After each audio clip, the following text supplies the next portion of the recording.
혹시나 한 번쯤 다 들어보셨으니까 또 진행해 보신 분도 계실 것 같아요. 어떤 부분이 가장 궁금하신가요? 이런 부분이 좀 궁금해다 추가적으로. 아니면 또 계산상 관련된 있는 부분도 얘기해 주시면. 근데 편하게 얘기해 주시면 그 돼요. 건강 검진을 해서 네. 그 결과치를 같이 하잖아요. 네네네. 근데 이제 그 검진에 어떤 항목이 정해져 있는 건지, 어떤 경로에 검사 결과가 필요한지를. 일단 혈액 검사 결과를 저희가 불러오게 되는데 뒤에 설명을 드리겠지만 9가지 항목을 불러오게 되어 있습니다. 그 부분 제가 뒷부분에 좀 설명을 드리도록 하겠습니다. 왜 9가지 항목을 불러오는지 또 그 외에 인지적인 정보가 왜 필요한지에 대해서도 하나하나 좀 정보를 전달해 드리도록 하겠습니다. 그 부분 좀 포커스 해가지고. 또 다른 질문 있으세요? 건강검진을 건강검진을 안 했어요. 안 근데 이제 했어요. 저희가 피검사만 하면 되는 건지 아니면 따로 전체적인 건강검진을 다시 받아야 돼요. 같은 질문을 하시는데요. 저희가 활용하는 분석 시 사용하는 항목 같은 경우는 9가지 혈액 검사와 더불어서 혈액 검사 들어가요. 네. 그리고 신체 계측 그리고 인바디 점수가 있습니다. 이게 객관적인 현재 상태를 파악하기 위함이라고 생각하시면 될 것 같고요. 그 외에 마이 웰리스랩 자체에서 인지적인 정보에 대한 정보가 또 필요해요. 이런 부분이 있어서 일단은 혈액 검사는 반드시 받으셔야지만 어느 정도 현 상태를 명확하게 파악할 수 있다는 것, 또 어떤 항목인지 뒷부분에 또 그 부분도 바로 설명드리겠습니다. 네, 혈액 검사를 했는데 했는데? 그 항목하고 제가 받은 혈액 검사 항목하고 비교를 해봤거든요. 네. 근데 거기 안에 만약에 저희 웰리스랩이 조금 더 많더라고요. 그러면은 다시 가서 이런 항목을 해달라고 해서 다 넣어야 되죠. 이게 저희도 이게 진행을 해보니까 네. 약간의 지금 얘기하신 대로 우리가 9가지 항목을 가지고 와야 돼 기본적으로.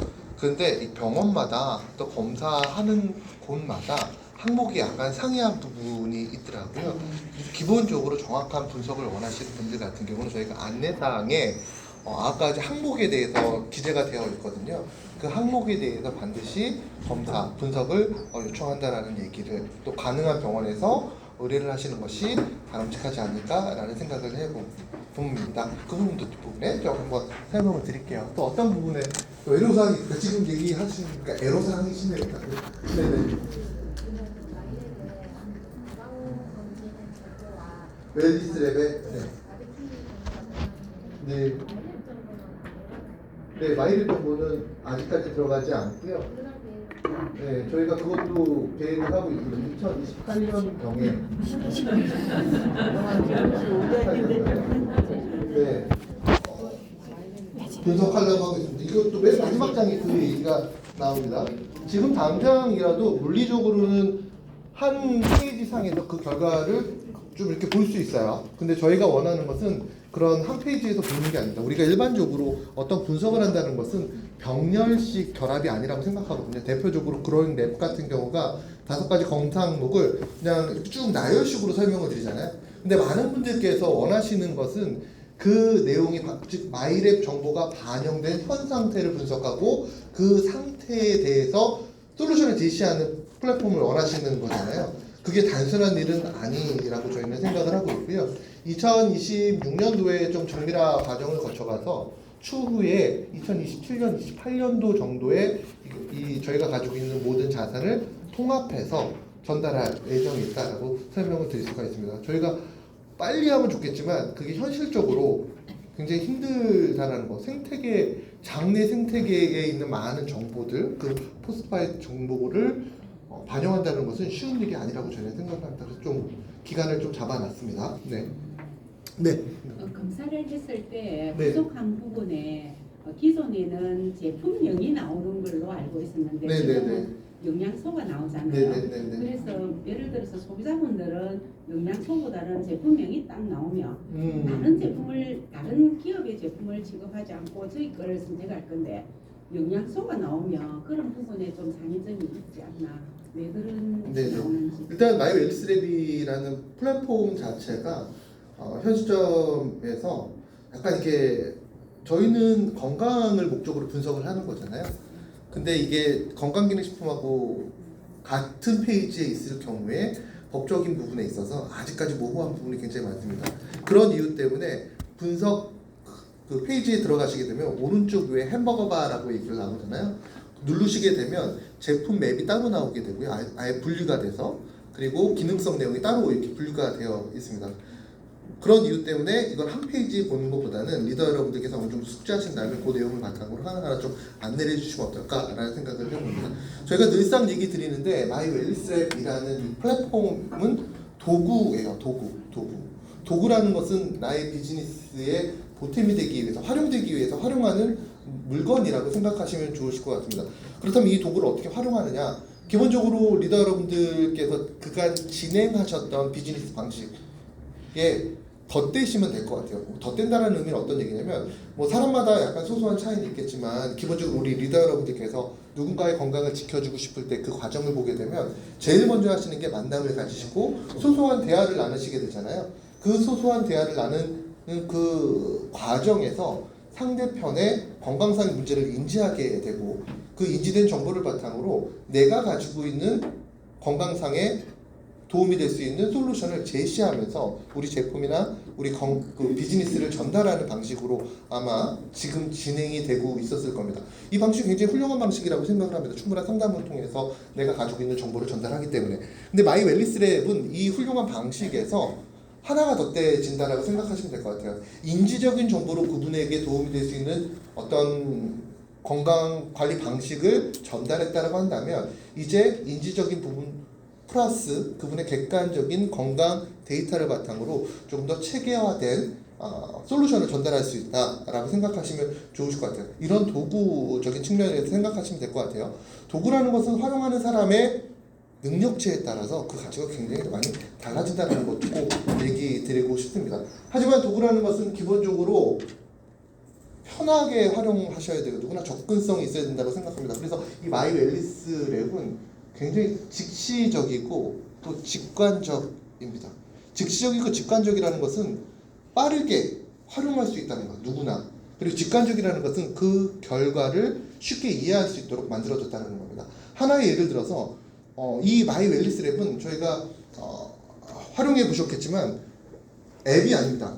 앱스토어에서 뭐 다운받고 그런 거 아니에요. 이 다운받는 것조차도 힘들어하시는 분 굉장히 많거든요. 저도 어떤 앱을 받으라 그러면 굉장히 좀 번거롭고 귀찮은 경우가 굉장히 많습니다.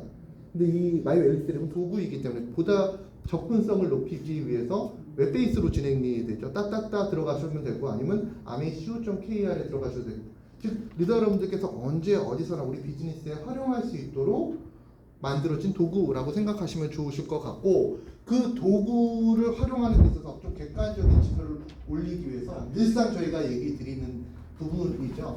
빅데이터를 활용했다라는 것. 또 그 빅데이터 활용과 더불어서 그 빅데이터를 바탕으로 나의 건강상의 향후 예측 모델, 향후 내가 어떤 형태로 건강을 관리했을 때 가장 가치가 있을까를 AI 모델링을 통해서 제시하는 그러한 플랫폼이 마이 웰리스랩이라고 설명을 드릴 수가 있습니다. 현 상태뿐만 아니라 솔루션, 여기에 개인별 위험 요소까지도 안내하는 플랫폼이라고 생각하시면 좋으실 것 같습니다. 뒤에 설명을 드리겠지만 플랫폼으로서의 가치도 굉장히 높습니다. 예측률이 굉장히 높다는 것도 기억해 두시면 좋으실 것 같아요. 그렇다면 우리가 이 비즈니스를 진행함에 있어서 마이 웰리스랩이 왜 필요한가라는 부분도 한번 생각해 보셔야 되겠죠. 우리가 마이 웰리스랩을 왜 필요로 하고 있을까요? 왜 필요할까요? 이 시점에서 리더님들 너무 오래 살아서? 그것도 맞습니다. 원래 주제는 뭐 너무 오래 살아서도 맞지만 기본적으로 마이 웰리스랩이 꼭 필요한 이유, 우리 비즈니스적인 측면에서 보게 되면 늘상 제가 드리는 얘기예요. 뉴트라이트 제품이 대용량 하나의 제품, 소용량 하나의 제품으로 봤을 때 90종이 넘는 제품이 있어요. 90종이 넘는 제품. 거기에 엠바이 뉴트라이트가 9가지 제품이 있고 엑세스 브랜드 제품도 존재하잖아요. 그럼 총 100가지 제품이 존재한다는 거예요. 근데 내가 누군가 소비자를 만나서 또 파트너를 만나서 그분의 인지된 정보를 바탕으로 내가 가지고 있는 정보에 속에 있는 어떤 제품을 추천할 때 몇 가지 제품을 그분에게 맞게 추천할 수 있느냐, 이게 굉장히 큰 허들이라는 겁니다. 거의 대부분의 제가 조사를 해보면 우리 리더 여러분들께서 뉴트라이트 제품 어느 정도 활용하십니까? 즉 이 얘기는 누군가의 건강을 지키기 위해서, 나의 건강을 지키기 위해서 몇 가지 종류의 제품을 선택하십니까? 활용하십니까? 라고 물어보면 10가지 내의 제품 활용한다라고 나옵니다. 제품 많이 활용하시는 분들 같은 경우는 한 30종의 제품을 활용한다는 거예요. 제품은 총 100가지가 넘는데 왜 10가지만 활용하고 있는 그럼 차라리 제품을 10가지로 만들면 되는 거 아니야? 왜 100가지나 존재해? 공부하기 힘들게? 그 100가지 종류의 제품이 존재한다는 것은 그만큼 한 분 한 분의 성향에 맞춰서 그분의 현 상태에 맞춰서 좀 더 적극적으로 건강을 지켜주는 데 도움이 될 수 있는 제품들이 존재한다는 의미예요. 근데 우리가 가지고 있는 인지적인 정보를 바탕으로 누군가에게 제품을 추천할 때는 그 100가지 툴을 다 활용하지 못한다는 겁니다. 전쟁에서 이길 수 있는 방법은 100가지가 있는데 실제로 우리는 전쟁터 나갈 때 총만 들고 나가는 안타까운 상황이 벌어진다는 겁니다. 이런 상황에 보탬이 되기 위해서 만들어진 하나의 도구가 바로 마이웰리스라고 설명을 드릴 수가 있습니다. 환경적인 상황이 건강을 지키는 데서 너무 안 좋아진 상황으로 되기 때문에 그 상황에 맞춰서 적절하게 우리가 가지고 있는 영양이란 자산을 제공할 수 있도록 어떻게 그분의 객관적인 데이터와 내가 가지고 있는 인지적인 정보를 결합해서 가장 적절한 영양소를 권장할 수 있도록 만들어진 게 바로 마이웰리스랩이라고 설명을 드릴 수 있습니다. 우리 제품이 너무 많기 때문에 만들어진 거야 라고 생각하시면 될 것 같고, 그리고 기본적으로 수명이 계속적으로 증가되고 있어요. 그건 다 아시는 내용일 겁니다. 기대 수명이 계속적으로 증가되고 있죠. 드라마틱하게 증가되고 있다고 얘기를 합니다. 2020년 기준으로 했을 때 83.5세 정도의 기대 수명을 가지고 있다라고 얘기를 합니다. 드라마틱하다는 이유는 1920년대를 비교했을 때 쭉 증가하고 있다는 겁니다. 1920년대 우리나라 사람들의 기대 수명은 30살이었습니다. 기대 수명이라는 것은 무엇일까요? 태어나면서부터 죽기 전까지의 시간을 수명으로 바꾸는 것을 우리가 기대 수명이라고 얘기를 합니다. 우리나라 사람들의 1920년대 평균 수명이 30살이었다라고 얘기를 해요. 굉장히 짧았죠. 한참 때죠. 지금 생각하면 이해가 되지 않는 나이. 1920년대. 제가 전에 그런 책을 읽은 적이 있어요. 건강과 관련되어 있는 책 중에서 조선시대의 왕은 왜 죽었느냐. 당뇨와 관련되어 있는 그 굉장히 많은 책들 중에 하나입니다. 역대 조선 왕의 임금의 사망 나이 원인에 대한 내용을 이렇게 다 재밌게 풀어놓은 책이에요. 근데 그 저자가 그 당시에 기억나는 게 어떤 얘기를 했냐면 우리나라 조선시대의 왕들의 평균 수명은 40에서 50세였습니다 라는 얘기하는 거예요. 그러면서 그 저자가 했던 얘기가 어떤 얘기였냐면 경무에 시달려서 스트레스를 많이 받아서 음식을 많이 섭취했기 때문에 수명이 짧았습니다 라는 얘기를 했습니다. 근데 지금 생각해보면 왕이기 때문에 오래 산 그런 부분이 있었다는 것을 알 수가 있겠죠. 일반 사람들은 그보다 훨씬 더 기대 수명이 낮았다는 거 꼭 기억해 두시면 좋을 것 같아요. 이런 이유 때문에 기대 수명이 드라마틱하게 증가됐다고 얘기를 하죠. 아마 여기 계신 리더 여러분들도 느끼실 겁니다. 제가 국민학교 세대거든요. 국민학교 세대. 그게 아니라 좀 당연한 거겠죠. 나이가 가늠이 안 돼요. 네? 저희 조카가 저에게 충격적인 얘기를 했습니다. 저희 조카한테 제가 그런 얘기를 했거든요. 삼촌은 국민학교를 나왔어. 라고 하니까 저희 조카가 저한테 했던 말이 삼촌은 일제시대 대학교를 다녔어. 라고 얘기를 하더라고요. 굉장히 기분 나쁜 얘기였어요. 근데 요즘에도 그렇게 생각합니다. 국민학교라는 거 자체에 인지가 없거든요. 자기들 세상에서는 초등학교니까 당연히 그럴 수밖에 없겠죠. 아무튼 제가 국민학교 다닐 때 저희 마을에서는 생각나는 게 아주 서울에서 태어났고요. 서울에서 그 생각 계속했습니다. 제 마을에서는 동네라고 하는 게 맞군요. 동네에서는 분기에 한 번씩 동네 잔치가 열렸어요. 환갑 잔치가 열렸어요. 환갑 잔치. 환갑이라는 게 60 즈음에서 그분의 장수를 기원하기 위해서 동네 사람들이 식사 한번 하는 게 환갑 잔치였잖아요. 근데 생각해보면 요즘에 환갑 잔치 하는 분은 없습니다. 7순도 안 하시고 8순도 안 하십니다. 기대 수명이 그만큼 증가됐기 때문이에요. 드라마틱하게 증가됐다는 이유가 여기 있다는 거예요. 근데 여기서 문제가 되는 게 기대 수명은 정작 증가했어요. 왜 기대 수명이 증가했을까? 의료에 대한 접근성이 우리나라가 전 세계 탑 클래스라고 얘기를 합니다. 누구나 아프면 병원에 갈 수 있어요. 저렴한 비용. 또 그 수준도 굉장히 높다라고 얘기를 하죠. 그래서 기대 수명이 계속적으로 증가되고 있다라고 얘기를 합니다. 제가 이 부분에 있어서 제 친구 얘기해드리면 제 친구가 아직도 미국에서 공부하고 있거든요. 제가 그 친구랑 통화할 때마다 그런 얘기합니다. 너 언제까지 공부만 할 거야? 라는 얘기를 굉장히 많이 합니다. 나 이제 곧 50인데 너는 언제까지 공부만 할 거야? 직장 생활 해야지 라는 얘기를 합니다. 아무튼 그 친구가 미국에서 공부를 하는데 얼마 전에 저한테 그런 얘기를 하더라고요. 드럭스토어 그 약만 이렇게 모아서 파는 스토어에 갔대요. 왜 갔어? 그러니까 여기는 의료보험이 너무 비싸가지고 미국 사람들은 기본적으로 자기의 몸에 대한 치료는 거기 가서 물품을 키트를 사갖고 와서 치료를 한대요.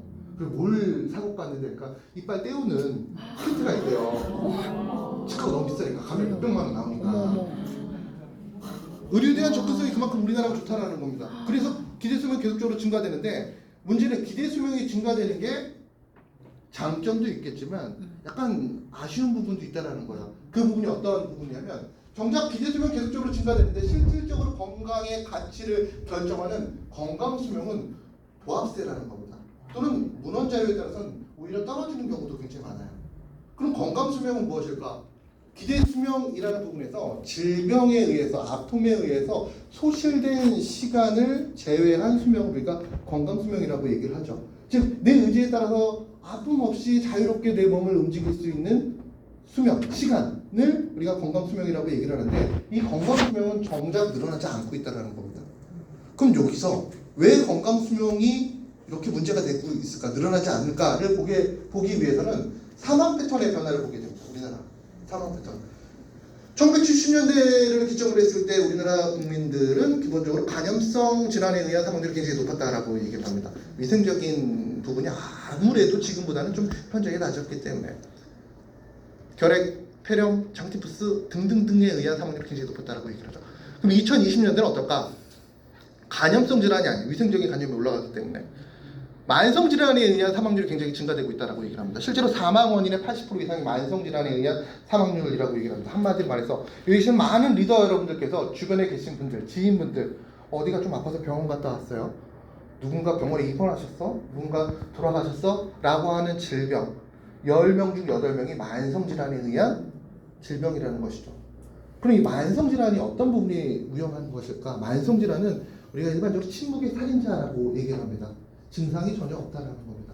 어느 순간에 팡 발생하면서 나의 삶을 송두리째 뺏어가는 것이 바로 만성 질환이라고 얘기를 합니다. 대표적으로 당뇨도 마찬가지고요, 간질환도 마찬가지고요, 혈액 건강과 관련되어 있는 부분도 마찬가지죠. 일상적인 생활 속에서 증상이 전혀 없다가 어느 순간에 건강상의 문제를 야기한다는 겁니다. 그럼 이런 만성 질환을 관리하기 위해서 가장 중요한 부분은 어떤 부분인가? 일상적인 생활 속에서 주기적으로 나의 신체 상태를 면밀하게 파악하는 것, 이게 가장 기본이 될 수밖에 없겠죠. 왜? 증상이라는 것이 없기 때문에. 이런 부분에 도움을 드릴 수 있는 것이 바로 마이 웰리스의 분석이라고 설명을 드릴 수가 있습니다. 사실 만성질환에 의한 사망률이 높아진다는 것은 누구나 다 알고 있는 부분이에요. 굉장히 교과서적인 부분입니다. 그런 이유 때문에 각종 미디어를 통해서 자신의 건강을 지키기 위한 방법들이 굉장히 많고 그것을 인지하고 있는 부분이 굉장히 많습니다. 당뇨 어떻게 관리하면 좋아요? 다 알고 있습니다. 체중 조절 어떻게 관리하면 좋아요? 다 알고 있습니다. 다 알고 있죠. 문제가 다 알고 있다. 다 알고 있다라는 거예요. 근데 우리가 모르는 것은 그 트렌드에 따라서 이름이 약간씩 바뀌는 그런 부분만 모르고 있어요. 지금 건강의 가장 핫한 트렌드는 저속노화라고 얘기를 하죠. 정의용 교수가 요즘에 방송에서 많이 얘기하고 있는.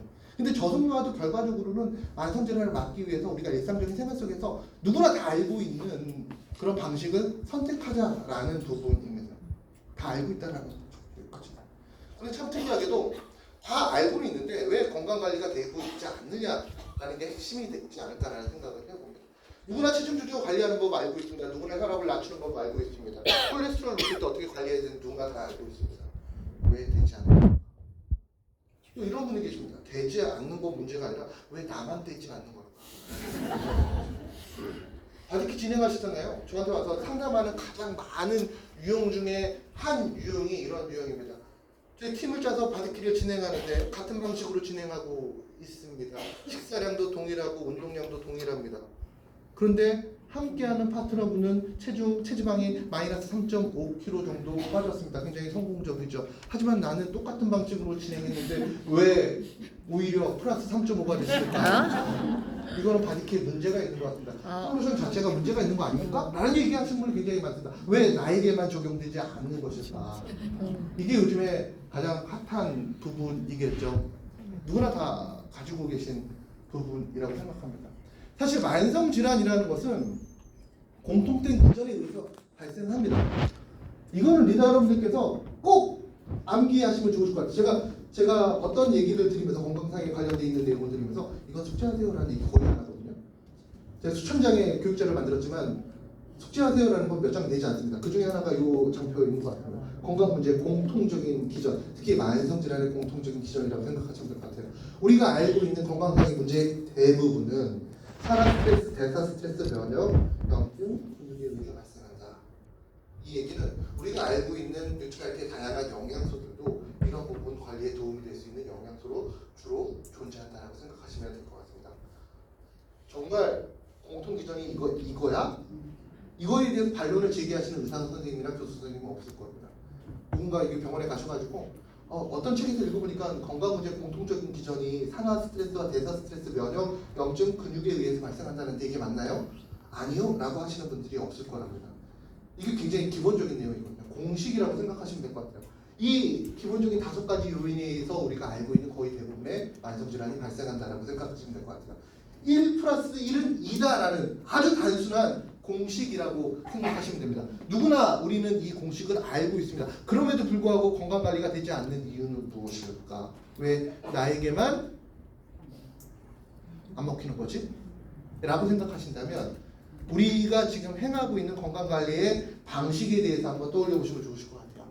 기본적으로 우리가 지금 행하고 있는 건강관리 방식은 보편적인 기준의 건강관리 방식이라고 얘기를 합니다. 전 세계 누구나 동일하게 어느 정도의 영양소를 섭취하면 당신의 건강을 지킬 수 있습니다 라고 제안을 한다는 거죠. 마치 원 사이즈 핏 올이라는 마케팅 용어가 있습니다. 전 세계 모든 사람들에게 하나의 사이즈의 신발을 신기고 있다고 생각하시면 될 것 같아요.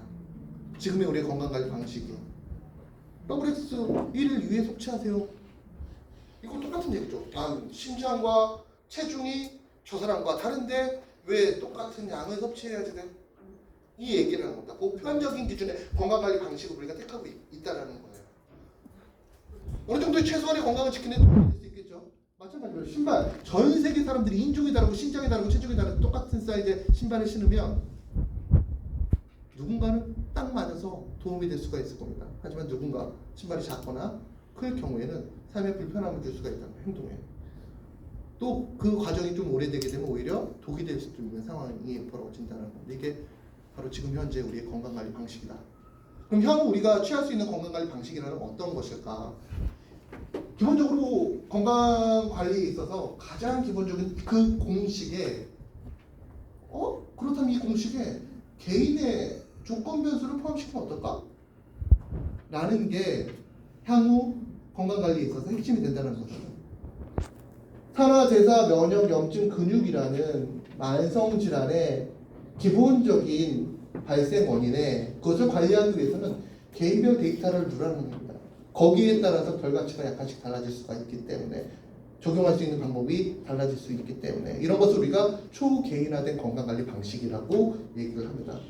지금 우리가 건강관리 트렌드가 보편적인 기준의 건강관리 트렌드에서 이제는 한 분 한 분에게 조금 더 적합한 트렌드로 변하고 있다는 것을 얘기 드리는 거고요. 지금 마이웰리스랩이 추구하고 있는 부분도 바로 이런 부분이다라고 설명드릴 수가 있습니다. 저희는 요즘에 초개인화에 대해서 많이 얘기를 드리지만 사실 초개인화된 건강관리 방식이라는 것은 좀 오래전부터 많이 회자가 되었습니다. 가장 많이 회자가 됐던 시점이 우리나라에서도 굉장히 많이 뉴스에 나왔어요. 2013년 타임즈에 이 헐리우드 배우 때문입니다. 안젤리나 졸리라는 배우죠. 제 중고등학교 때 저희 동년배 친구들에게 굉장히 좀 인기가 많았던 툼데이터라는 영화에 그때 나왔었거든요. 배우입니다. 이 배우가 2013년도에 타임즈에 게재가 됐습니다. 영화가 흥행돼서 게재가 된 것이 아니라 이분 같은 경우는 어느 날 병원에서 유전자 검사를 해보니까 유방암, 난소암, 취약 유전자를 가지고 있었어요. 본인이. 그래서 본인 스스로가 향후의 어떤 환경에서 유방암과 난소암이 발생할 수 있다는 생각을 가지고 있어서 미리 사전적으로 그 부분을 절제했던 그런 수술을 하게 됩니다. 그게 전 세계인들에게 예방의학자들에게 회자가 되면서 타임즈에 게재가 되었어요. 이게 2013년도입니다. 우리는 지금 얘기하지만 이미 많은 사람들에게 인식 속에서는 이 초개인화된 건강관리 방식이라는 것이 많이 회자가 되고 있다는 거, 산업에 적용되고 있다는 거 꼭 기억해 두시면 좋으실 것 같습니다. 그렇다면 마이 웰니스 랩은 어떻게 초개인화된 건강관리 방식을 진행하는 것인가? 이게 앞서 몇몇 리더분께서 저에게 문의해 주셨던 부분입니다. 일단 다음과 같은 부분으로 초개인화된 건강관리 방식을 저희가 추구를 하고 있습니다. 기본적으로 공식이라고 얘기 들었습니다. 산화 스트레스, 대사 스트레스, 면역, 염증, 근육 이 5가지는 만성질환의 그냥 시발점이라고 생각하시면 될 것 같아요. 그런데 이 5가지 요소들을 좀 더 개인화시키기 위해서는 개인의 정보가 필요하다라고 얘기 들었잖아요. 그 개인의 정보, 어떤 개인의 정보를 쓰냐면 팩트 기반, 현재의 상태를 명확하게 측정하기 위해서 다음과 같은 혈액 신체 계층 영역의 데이터를 활용하게 됩니다. 첫 번째, 9가지 종류의 혈액 데이터, 그리고 신체 계측 데이터, 체성분 분석 데이터를 게재하게 됩니다. 실제로 진행해 보시게 되면 혈액 데이터와 신체 계측 데이터만 가지고도 어느 정도 분석이 됩니다. 근데 좀 더 정확한 분석을 위해서는 체성분 분석 데이터를 포함시켜야지 근육과 관련되어 있는 부분에 분석이 나올 수 있겠죠. 현 상태에 대한 명확한 인지가 가능한 데이터예요. 내 몸이 지금 어떤 상태인지에 대해서 명확하게 알 수 있는 부분이라고 생각하시면 될 것 같아요. 내가 비만이야? 진짜 비만인지 아닌지 확인할 수 있다는 겁니다. 그럼 여기서 끝나는 것이 아니라 생각을 해야죠. 왜 비만이 됐는지 알아야 되는 거잖아요. 왜 비만이 됐는지. 외형적으로 와서 당신이 비만인지 아닌지 알 수 있어 우리는. 하지만 더 중요한 것은 왜 비만이 되었는지를 확인해야 되잖아요. 그 부분에 있어서 인지된 기반의 분석이 진행되게 됩니다. 즉 마이 웰니스 랩은 현 상태뿐만 아니라 왜 내 몸이 이렇게 되었는지를 확인할 수 있다는 거예요. 그 내용을 바탕으로 빅데이터 속에서 이 데이터의 위치를 확인하게 됩니다. 빅데이터 속에서 내가 어느 정도 위치를 가지고 있는지, 향후 또 어떤 건강상의 문제가 도래될 수 있는지, 또 이것을 관리하는데 어떤 방식을 선택해야 되는지 AI 분석 엔진을 통해서 안내를 해주는 것이 마이 웰니스 랩이라고 설명을 드릴 수가 있습니다. 혈액 분석 데이터는 다음과 같은 내용을 활용하게 됩니다. 우리가 신체 계층 영역이라고 얘기를 하죠. 일반적으로 우리나라 분들은 2년에 한 번씩 건강검진을 받게 되어 있잖아요. 네. 사람마다 태어난 연수에 따라서 아마 다를 겁니다. 짝수에 받으시는 분, 홀수에 받으시는 분들. 그 데이터를 불러올 수가 있어요. 그 데이터는 일반적으로 PHR 데이터라고 얘기를 합니다. 개인 건강 기록이라고 얘기를 해서 건강검진을 받게 되면 건강검진을 받게 되면 국민건강보험공단의 서버에 저장이 되게 됩니다. 그 데이터를 가지고 오게 됩니다. 이거는 마이 웰니스 랩뿐만 아니라 누구나 활용할 수 있어요. 근데 간간이 데이터가 뜨지 않는 경우가 있습니다. 그리고 이런 분도 계시죠. 내가 건강검진을 받았는지 안 받았는지 기억하지 못하시는 분 있을 수 있습니다. 저도 그렇기 때문에. 그럴 때 확인하는 가장 좋은 방법은 국민건강보험공단 홈페이지에 들어가시게 되면 내가 이전에 받았던 기록을 확인해 보실 수가 있습니다. 미리 확인해 보시고 마이 웰니스 랩에서는 이 분석치가 필요한데 이건 없네? 그러면 보건소에 가서 추가적으로 검사를 하신 다음에 그 데이터를 입력하시면 됩니다. 이상하게 나는 검사를 했는데 마이 웰니스 랩에서 불러오질 못하네? 그 이유는 무엇일까? 네? 최신 데이터가 아니에요. 저건 5년치 데이터를 불러올 수 있어요. 동의를 하지 않았어. 5번의 데이터죠. 이전의 영역의 5회의 데이터를 불러올 수 있습니다. 그래서 저 같은 경우는 매년 보기 때문에 지금부터 5년 전까지 데이터를 통해서 혈액검사 데이터만 보더라도 그 변화치를 볼 수가 있어요. 이것도 굉장히 중요한 소중한 데이터예요. 리더 여러분들께서 비즈니스 진행하시는 데 있어서. 근데 나는 왜 못 불러오지? 라고 하시는 분들은 몇 가지 이유가 있겠지만 대표적인 이유 중에 하나가 동의를 안 하시는 경우가 있습니다. 동의를. 저 같은 경우는 건강검진 받으러 가면 1년에 한 번씩 하거든요. 빨리 하고 싶어요. 빨리 끝내고 싶어요. 그래서 문 앞에서 기다리다가 병원 문 앞에서 기다리다가 첫 번째로 들어갑니다. 한 6시 반 정도에 가면 기다리다 들어갈 수 있습니다. 그럼 앞에 대기 없이 그냥 이거 갖고 쭉쭉쭉 해서 1시간 반이면 다 끝납니다. 4시간까지 와. 끝납니다. 서류 작성하는 것도 별로 보지 않습니다. 예. 맞아요. 네? 되게 빨리 하고 들어가는 게 저는 좋거든요. 쉬는 게 좋거든요. 근데 요즘 젊은 친구들은 절대 그러지 않더라고요. 또 깐깐한 친구들 저처럼 예 하지 않습니다. 예스 이거 뭐야? 내 혈액 정보를 이용한다고 공공 데이터로 노 안 넘어옵니다. 안 넘어옵니다. 저장은 되지만 본인은 볼 수 있지만 다른 영역에서 그 데이터를 불러오지 못하게끔 자기가 동의를 하지 않는 경우가 분명히 있습니다. 그럼 어떻게 해야지 돼? 결과치를 보관하셔야 됩니다. 2년 전 거 어떻게 보관해? 국민건강보험공단에 가시게 되면 그 결과치를 또 출력하실 수 있습니다. 그걸 바탕으로 수기 입력하시면 됩니다. 그리고 또 보건소에서 그래도 난 최신 거를 받고 싶어. 보건소에 가시게 되면 받으실 수가 있는데 최근에 제가 좀 파악한 바로는 예전에 콜레스테롤 검사를 굉장히 좀 기본적으로 다 해줬었거든요. 근데 요즘 안 해주는 데가 많더라고요.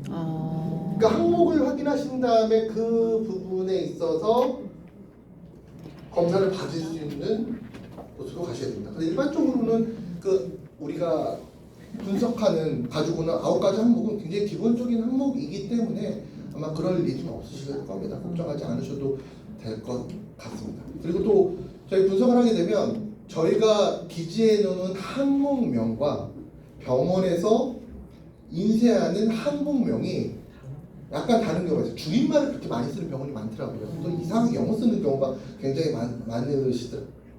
그래서 입력하실 때 좀 어려움이 있으시다라고 하시다면 가지고 오셔서 저기 뉴트라이트 부스에서 하나하나 좀 입력하시는 거 도와드리도록 하겠습니다. 아무튼 이 혈액 신체 계층 영역의 데이터를 바탕으로 분석을 한다.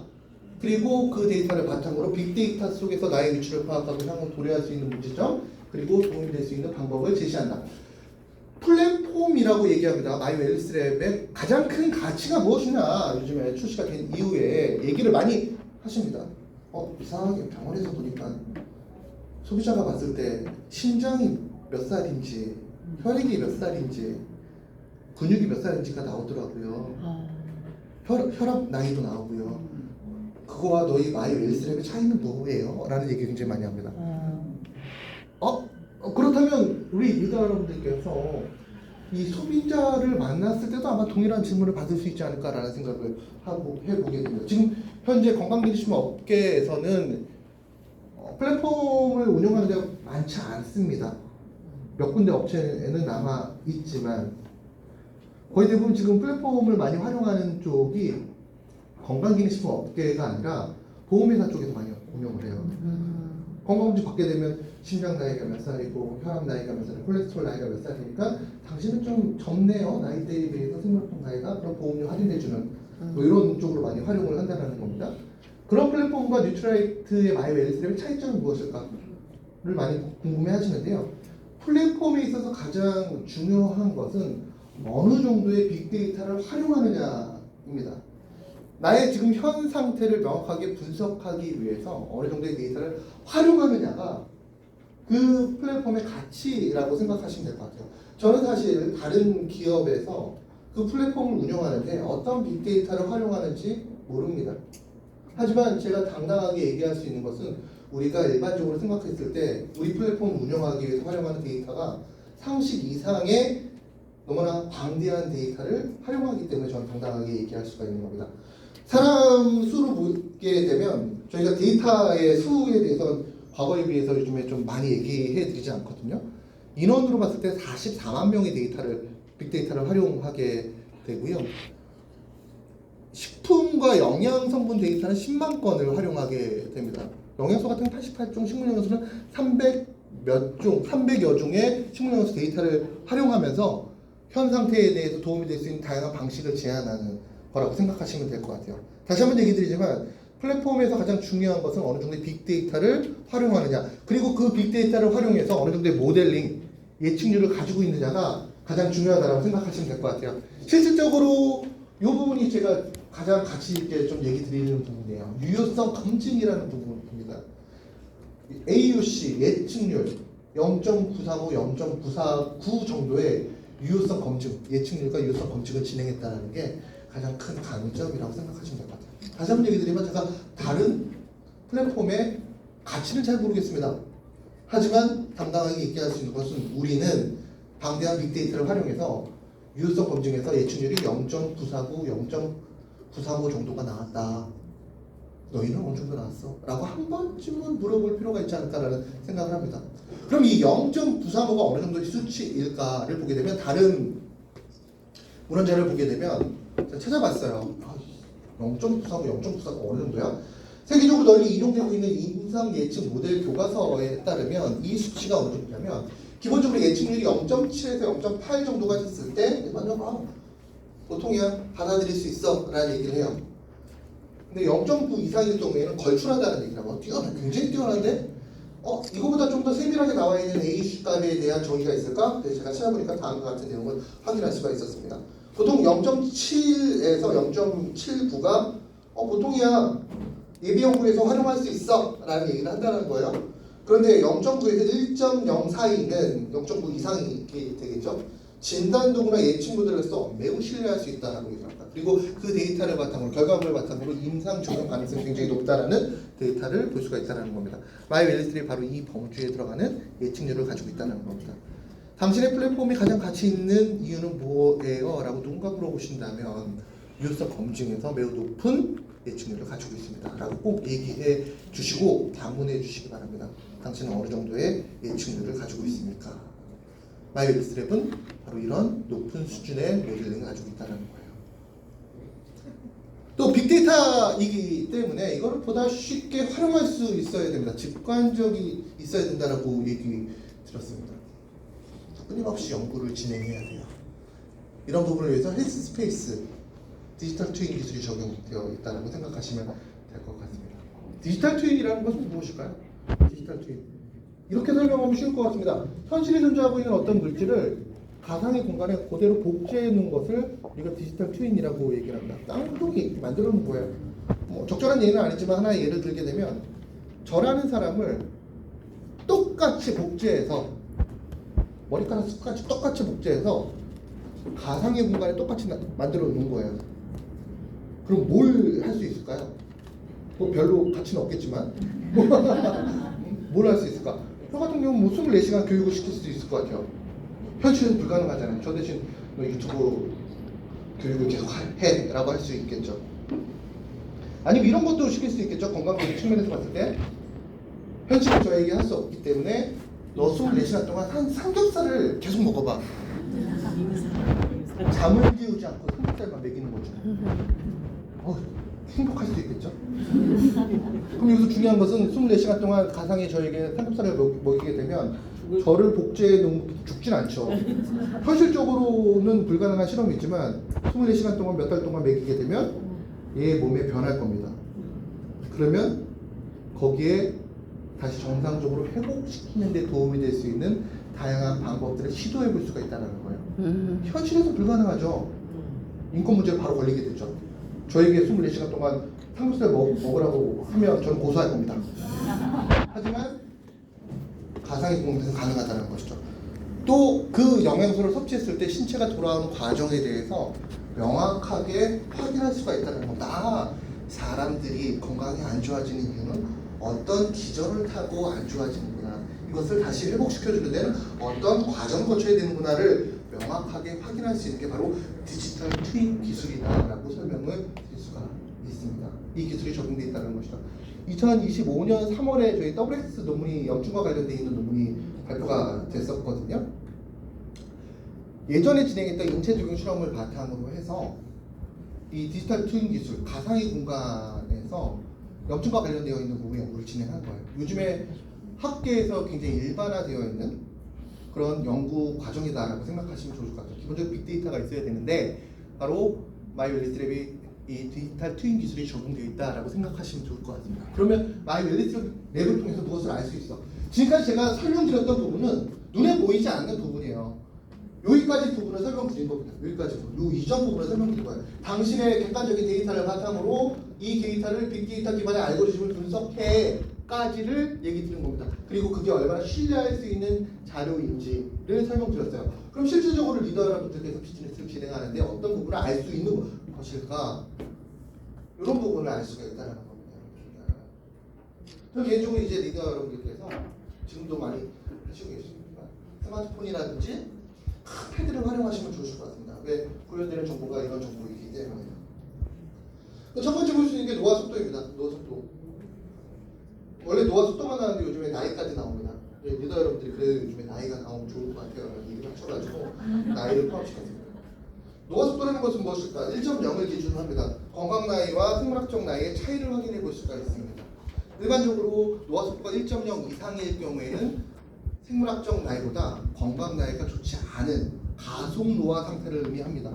반대로 1.0 이하일 경우에는 생물학적 나이보다 건강 나이가 좋은 거예요. 저속 노화 상태를 의미한다라고 생각하시면 좋으실 것 같습니다. 저희가 요즘에 직원 대상으로 마이 웰니스랩을 분석을 하고 있고 또 리더님들을 대상으로 앰베서더 과정을 진행하고 있는데요. 그 부분을 보게 되면 저 노화 속도 첫 페이지에 나오는 장면이잖아요. 저 보는 순간 그날 교육의 분위기가 될 정도로 진짜 심각할 정도로 저희 이거 전 클래스였나? 이 전 클래스였나?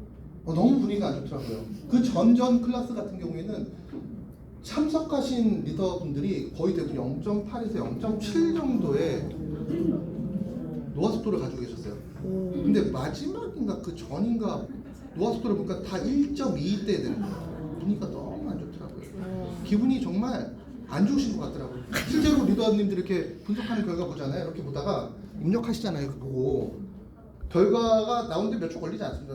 나오는 순간 이 스마트폰이 어느 방향으로 가느냐에 따라서 그분의 상태를 명확하게 확인할 수가 있습니다. 일반적으로 이렇게 스마트폰을 보시다가 얼굴 쪽으로 가까이 오시는 분이잖아요.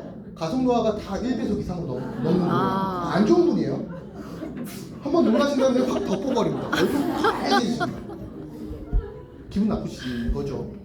반대로 이렇게 저속 노화가 나오신 분들 1배속 이하로 떨어지신 분 있잖아요. 보시다가 내려놓습니다. 그리고 이게 씩 웃으면서 주변을 봅니다. 내 거 좀 봐달라는 거죠. 분위기 너무 좋아요. 근데 제가 마지막 때 너무 분위기가 안 좋아가지고 제가 리더님께 이런 얘기를 들었어요. 다 1.25, 1.6 나오시면 좋겠어요. 너무 안 좋아가지고 제가 어떤 얘기를 들었냐면 지금 확인할 수 있어서 다행이라는 거예요. 이건 지금 현 상태를 파악하기 위함이에요. 미래의 내 모습이 아니라는 겁니다. 맞아. 반대로 낮으신 분들 있잖아요. 좋아할 일이 전혀 아니라는 겁니다. 지금이 현 상태이고 나이가 들면서 기초대사량이 떨어지게 되면 가속노화 속도는 올라갈 수밖에 없습니다. 현 상태를 파악하고 그 상황에 따라서 나를 좀 더 가꿀 수 있는 방법을 지시하는 게 마이 웰니스랩이기 때문에 지금의 이 배속에 너무 신경 안 쓰시면 좋을 것 같아요. 물론 높으면 신경 쓰셔야 돼요. 1.2입니다. 저희 처음에 했을 때 1.27이 나왔습니다. 저 배속 속도가 충격받았습니다. 화가 머리끝까지 났다. 다른 플랫폼 활용했을 때 배속이 나오지 않고 나이가 나오잖아요. 전 개인적으로 봤을 때 거의 대부분 낮게 나오거든요. 생물학적 나이가 건강 나이가 낮게 나오거든요. 근데 이것만 높게 나와가지고 기분이 안 좋아가지고 마지막으로 했을 때는 0.84까지 떨어졌어요. 네, 화가 나가지고 네? 노력 안 했습니다. 그냥 술 안 먹기 시작했고요. 담배도 이제 완전히 이제 안 피우기 시작했고요. 네, 주변에 계신 어른이 저한테 그런 얘기했는데 담배 끊는 사람하고 상종하지 말라고 제가 그 사람이네요. 아무튼 0.8대를 권장드립니다. 0.8대. 꼭 기억해 주시면 좋으실 것 같아요. 그러면 이 노화 속도는 어떻게 나오느냐 이 부분만 보더라도 리더 여러분들께서 파트너분들이나 소비자분들께 설명을 할 수가 있습니다. 1.0이 넘었어? 너 가속노화 상태야. 나이 때보다 건강 나이가 안 좋다라는 것을 의미하는 거예요. 그럼 왜 안 좋아? 기본적으로 이 노화 속도라는 지표는 아래쪽에 나와 있는 지수를 바탕으로 결정이 돼요. 물론 다른 지수, 두 가지 지수도 결정이 되지만 기본적으로 노화 억제 분석 지수, 만성질환 억제 분석 지수, 근육 발달 분석 지수를 바탕으로 이 지수가 나오게 됩니다. 그럼 이 지수가 안 좋다는 것은 세 가지 중에 하나가 너무나 안 좋다는 것을 의미합니다. 이 그래프는 뭐야? 점 하나가 하나의 사람이라고 생각하시면 될 것 같아요. 그 사람 속에 내가 어느 정도 위치인지 볼 수 있는 내용이고요.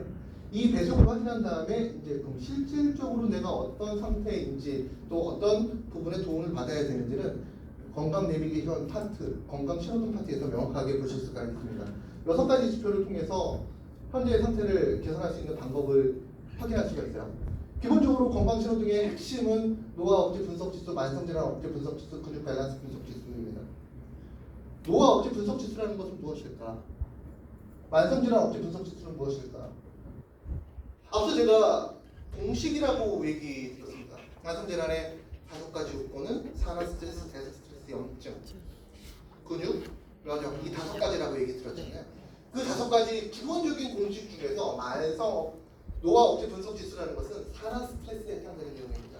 즉 분석을 딱 하시면서 파트너분이나 소비자분이 혹은 내가 노화 억제 분석 지수에 초록색이 아니라 노란색이나 빨간불이 들어왔어 라고 한다면 산화 스트레스에 적절한 대처가 지금 나의 몸에서는 일어나지 않는다라고 생각하시면 되는 거예요.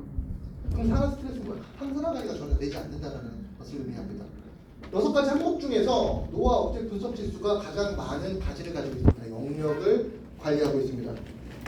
그만큼 산화 스트레스가 질병과 아주 밀접한 관련이 있다는 거죠. 즉 위해산소라는 것을 얘기하는 거예요. 만성질환 억제 분석 지수가 노란불이나 빨간불이 들어왔어. 그러면 어떤 부분에 문제가 있어? 대사 스트레스에 문제가 있는 겁니다. 그럼 대사 스트레스는 어떤 걸까요? 대사 스트레스. 내가 함께하는 파트너분이 나의 와이프나 남편이 만성질환 억제 분석 지수에 빨간불이나 노란불이 들어왔어. 그럼 내가 가장 기본적으로 뒤를 보지 않고 해줄 수 있는 조언은 무엇일까요? 만성질환 억제 분석 지수는 대사 스트레스와 관련이 있습니다. 그럼 대사 스트레스라는 것은 무엇이야? 대사 스트레스. 네? 장도 들어갈 수 있죠. 더욱더 좀 직지적으로 설명해 주면 좋겠죠. 파트너분들이나 소비자분들께는. 특히 우리 남편은 경적을 불러일으키기 위해서 더 강하게 얘기를 해야 됩니다. 대사 스트레스라는 것은 기본적으로 내가 섭취한 에너지원을 내 몸에서 어느 정도 적절하게 활용하고 있는지에 대한 내용입니다. 이 얘기는 대사 스트레스에 빨간불이나 노란불이 들어왔어요. 즉 만성질환 억제 분석 지수에 빨간불이나 노란불이 들어오신 분은 내가 섭취한 에너지원을 내 몸에서 활용하지 못하기 때문에 옆에 쌓는다는 것을 의미하고요. 그 쌓는 에너지원에 의해서 여러 가지 질병이 발생할 수 있다는 겁니다. 그런 이유 때문에 만성질환 억제 분석 지수에 노란색이나 빨간불이 들어오신 분들 같은 경우에는 정말 신기하게도 체지방에 불이 들어옵니다. 혈당에 불이 들어옵니다. 이게 무슨 얘기야? 평소에 너무 많이 먹고 있다는 의미입니다. 신체에서 활용하지 못하는 에너지를 섭취하고 있기 때문에 적절한 대사가 일어나지 못하고 있다는 것을 의미합니다. 누군가가 만성질환 억제 분석 지수에 노란불이나 빨간불이 들어왔어. 당신이 섭취하는 음식물의 수준에 대해서 한번 얘기해 주시면 좋다는 거예요. 네 몸이 받아들이지 못하는 에너지를 섭취하고 있어. 그거를 적절하게 조절해야지 돼 라는 부분을 언급할 수 있다라고 설명드릴 수가 있고요. 근육 밸런스 분석 지수는 말 그대로 근육의 정도와 균형도를 나타내는 겁니다. 다음 식사. 이게 생각보다 어렵습니다. 생각보다 어려워요. 저도 빨간불 들어왔습니다. 제가 알고 있는 거의 대부분의 분들은 노란색이나 빨간불이 들어옵니다. 제가 알고 있는 유저분 딱 한 분만이 제가 분석 결과를 봤을 때 지금 수백 명의 검사 결과를 봤는데 물론 제 주변에 계신 분이니까 그 분 중에서 딱 한 분만이 초록불이 들어왔습니다. 47개의 항목이 있는데 사람마다 다르겠지만 37개 이상이 클릭됐을 때 초록불이 들어오는데 이거 어렵습니다. 그래서 제가 18점인가 19점 나와가지고 담당자한테 그런 얘기했습니다. 이거 체벌이 아닌 이상 식사 초록불 들어오기 힘들겠는데 라는 얘기를 했습니다. 근데 우리가 분명히 얘기할게 저 기준이 한국 영양학회에서 나온 기준이에요. 그 얘기는 무엇일까? 주변에 있는 거의 대부분의 분들이 우리가 필요로 하는 기본적인 식사조차도 적절하게 하고 있지 못한다는 것을 의미한다라고 설명을 드릴 수 있습니다. 식사가 그만큼 안 좋아졌다라는 부분이겠죠.